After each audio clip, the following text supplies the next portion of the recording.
आपको इस किताब से कोई समस्या नहीं है? ये किताब जब जेके बोर्ड में है ही नहीं ना एनसीईआरटी में, लाइब्रेरी में रखी है, ये कहीं पे मुझे बताओ। लाइब्रेरी में रखी थी लाइब्रेरी में बच्चों को पढ़ाने के लिए। क्या पढ़ाना चाह रहे हैं बच्चों को? बंदूक की भाषा पढ़ाना चाह रहे हैं? आतंक की भाषा बच्चों को पढ़ाना चाह रहे हैं? किसने रखी है? अरे मैं स्कूल का प्रबंधन नहीं करती साहब, मैंने नहीं रखवाई, ये मुझे पता है। और स्कूल का प्रबंधन करने वाले वहां पर बाकी लोग हैं। पहले थोड़ा सा लॉजिकल बातचीत पर आ जाइए तालिब हुसैन साहब। लेट्स नॉट स्पीक इलॉजिकली, थोड़ा सा लॉजिकल बातचीत पर आ जाइए। इधर उधर की बातें नहीं करते, रहने देते हैं उसको। संजय राणा जी जल्दी से एक टेक आप मैं आपका लूंगी। फिर ऐसा लगता है इससे पहले भी 25 किताबें इस तरीके की लाई गई थी, और जो प्रतिबंधित किताबें हैं फिर एक नई किताब की एंट्री हो जाती है इस तरीके के मैटर के साथ, जो अपने आप में कंट्रोवर्शियल भी है, और बच्चों के सामने तो कम से कम उसको पेश ही नहीं करना चाहिए जो अभी सीख रहे हैं। पूर्णिमा जी गुड इवनिंग फेलो। देखिए सिंपल सी बात है, जो यासिर मलिक को अपना भगवान और अपना अल्लाह मानते हो, उससे आप ज़्यादा उम्मीद क्या कर सकती हैं? और ये परंपरा कोई नई नहीं है। यही कांग्रेस थी जिसने बताया था औरंगजेब हमारा नेता है, हमारा सब कुछ है, और अकबर द ग्रेट किसने पढ़ाया था? इसी ने पढ़ाया था, इसी कांग्रेस ने पढ़ाया था। अकबर रोड से औरंगजेब रोड होते हुए 10 जनपद होते हुए कश्मीर पहुंच गई थी। छपी लगता था 10 जनपद के बगल में जो ऑफिस, वहां छपी थी कि किताब?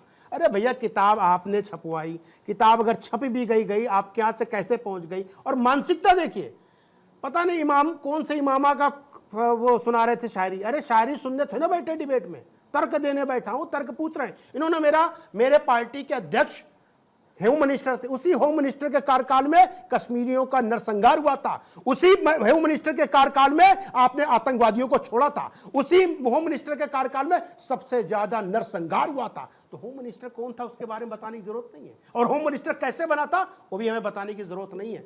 समस्या क्या है? मानसिकता बदलने की जरूरत है। अगर कोई ईरान में मरता है तो कश्मीर में मातम छा जाता है। उनसे आप उम्मीद कर रहे हो कि यासिर मलिक को अपने अब्बा ना बताएं? अब्बा तो बताएंगे, क्योंकि अब्बा ना बताए तो उनका खाना नहीं पचेगा। और जब प्रश्न पूछेंगी तो मुझे तो सुनाई नहीं दे रहा है, मुझे दिख नहीं रहा है। किताब किसने छपवा दिया है? अरे 10 जनपद में थोड़ी ना किताब छपी थी, या वहां छप गई थी? आए बताइए, नाम औरंगजेब रोड किसने रखा था? हुमायूं रोड किसने रखा था? अकबर रोड किसने रखा था? आपके शासनकाल में रखा था। कभी राणा प्रताप के बारे में पढ़ाया? कभी शिवाजी के बारे में पढ़ाया? कभी भगत सिंह के बारे में पता? उनके बारे में 5 पेज, राणा प्रताप के बारे में 1 पैराग्राफ। ये हमारा देश का था। और जितने भी एजुकेशन मिनिस्टर प्रथम हुए हैं, प्रथम एजुकेशन मिनिस्टर अनपढ़ था। आपको मैं एकदम बेबाकी से बोल रहा हूँ, मदरसा से पढ़े थे। 1902 के पहले उनका इतिहास नहीं पता, आए कहां थे? आए थे अरब से, और यहाँ पे फॉलो करते थे किसको? खिलाफत मूवमेंट में, और 1922 में कांग्रेस में मिल गए। अरे ऐसे लोगों की मानसिकता के साथ आप सोचते हैं कि देश का कल्याण होगा? नहीं हो सकता। सोहेल काज़मी साहब, आप तो जम्मू कश्मीर की राजनीति से लेके और पूरा जम्मू कश्मीर के बदलते दौर को आपने बहुत करीब से देखा है। इस एक इंसिडेंट को, किताब का ऐसे इंड्यूस करना लाइब्रेरी के अंदर जिसमें आतंकियों का महिमा मंडन हो, इसे क्या सिर्फ एक आइसोलेटेड घटना के तौर पर देखकर छोड़ दें क्योंकि किताब रिकॉल कर ली गई है, वापस हटा ली गई है किताब, या फिर एक तरीके का पैटर्न है? पहले भी घटनाएं क्योंकि ऐसी हुई हैं काज़मी साहब। देखिए पूर्णिमा जी, पहले तो गुड इवनिंग आप सबको। दूसरा ये है कि ये जानबूझ के ऐसी चीजें करने के कुछ फ्रिंज एलिमेंट्स हैं with in the state government machinery जो इस फिराक में रहते हैं। देखिए हम पाकिस्तान, आईएसआई अपने बॉर्डर्स की हिफाजत करना जानते हैं, गवर्नमेंट ऑफ इंडिया उसका पूरा ध्यान रखती है। लेकिन प्रॉब्लम कहाँ आती है कि ऐसे लोग सिस्टम में भी हैं जो हमेशा ऐसी फिराक में रहते हैं कि कुछ ऐसी चीजें बोली जाएं, की जाएं, जिससे कि डिबेट्स पे डिबेट्स हो जाएं और एक रोष जो है सोसाइटी में। मैं पूछता हूं, गिलानी साहब तो 73 में थे, तालिब साहब ने कहा वो एमएलए थे, तो गनी लोन भी एमएलए थे। फिर क्या हो गया? तब भारत अच्छा था, उसके बाद उनको right of self determination, ISI और पाकिस्तान अच्छा लगने लगा।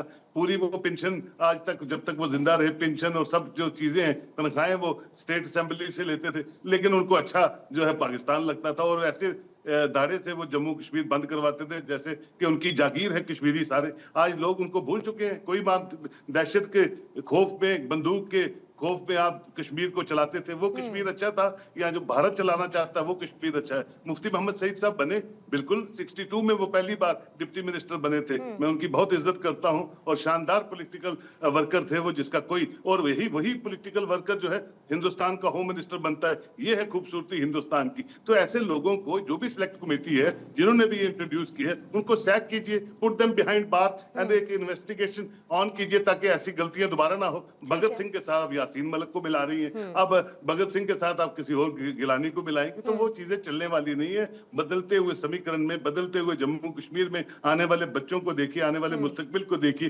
कौन सी चीजों पे आप उसको ग्लोरीफाई करने की कोशिश करती है। ऐसे लोगों को आइडेंटिफाई करना चाहिए एंड लॉ एनफोर्सिंग एजेंसी कड़े से कड़े कानून के तहत उन पे लॉस की तरह बुक करके इन्वेस्टिगेट करना चाहिए। काज़मी साहब आया है, वो बताते हुए बस मैं इस चर्चा को खत्म करूंगी, और क्योंकि बहुत कम समय रहा इसलिए माफी चाहूंगी सभी मेहमानों से कि जो दोनों किताबें जिसे लेकर ये विवाद हुआ था, राज्य सरकार ने एक तो जांच के आदेश दे दिए हैं, दोनों ही किताबों को हटा लिया गया है, और तीसरी बात जो लेखक और जो पब्लिशर हैं दोनों के खिलाफ कार्रवाई की फिलहाल बात इस पूरे मैटर में की जा रही है।